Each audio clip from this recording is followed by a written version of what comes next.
Olá, turma! Hoje a nossa aula será sobre Proclamação da República. E nós vamos explicar sobre os motivos da Proclamação da República. Ficou interessado? Ficou interessada? Então vem comigo!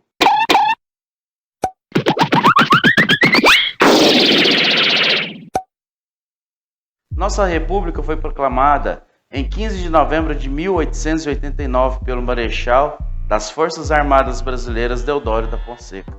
Essa imagem é uma referência de como realmente foi nossa proclamação. De um lado, os responsáveis pelo ato e de outro, a sociedade. Às vezes até perguntando, quem são aqueles almofadinhas e o que eles estão fazendo? Quando ver os motivos, você entenderá que a República aqui no Brasil é totalmente diferente que os Estados Unidos. Mesmo que nós, quando falamos nós, a elite brasileira, tentamos copiar seus moldes, a diferença já está visível na própria proclamação. Enquanto o Brasil, apenas uma parte da sociedade participou desse ato, os Estados Unidos já proclama sua independência com os moldes republicanos, com o modelo francês. E não podemos esquecer ainda que toda a sociedade pegou em armas e lutou contra os colonizadores, que no caso era a Inglaterra, com a ajuda dos franceses. Aqui está o primeiro motivo da proclamação. Foi gerado pelo descaso de Dom Pedro II pelos veteranos da Guerra do Paraguai. Certo dia, o jornal publica uma entrevista com uns desses veteranos e o militar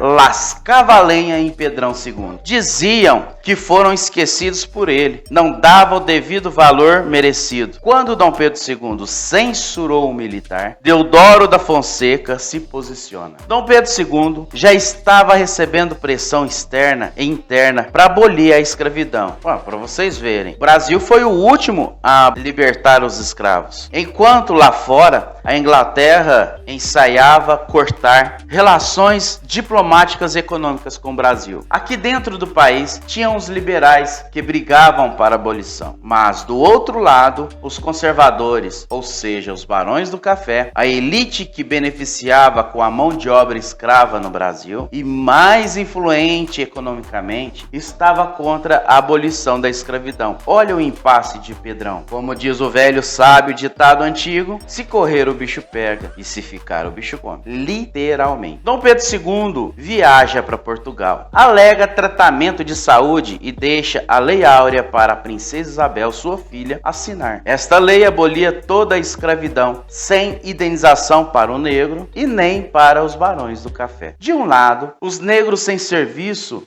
e sem casa. De outro, os barões que perdem seus investimentos, ou seja, suas mãos de obras. Dito que o preço de um escravo equivalia a um carro popular 0 km. Alguns fazendeiros perderam um plantel de aproximadamente 200 escravos. Foi nessa época a intensificação da imigração brasileira, onde brancos ocupavam cargos de liderança em todos os ambientes no Brasil. Muitos substituíram o trabalho escravo. Como Dom Pedro II era maçom e representante com cargo majoritário no Brasil, a igreja passa a confrontar a maçonaria no Brasil, atingindo Dom Pedro II. E aí? O que você achou da nossa aula? Se você gostou, inscreva no nosso canal, faça parte da nossa sala de aula para que você não possa perder nenhum conteúdo que nós postarmos. Ative o sininho de notificação para que todas as vezes que postar uma aula nova, o YouTube te avisa. Te peço com um grande abraço e até a semana que vem. Take me back to a place where I felt at home. Take me back to a day when we weren't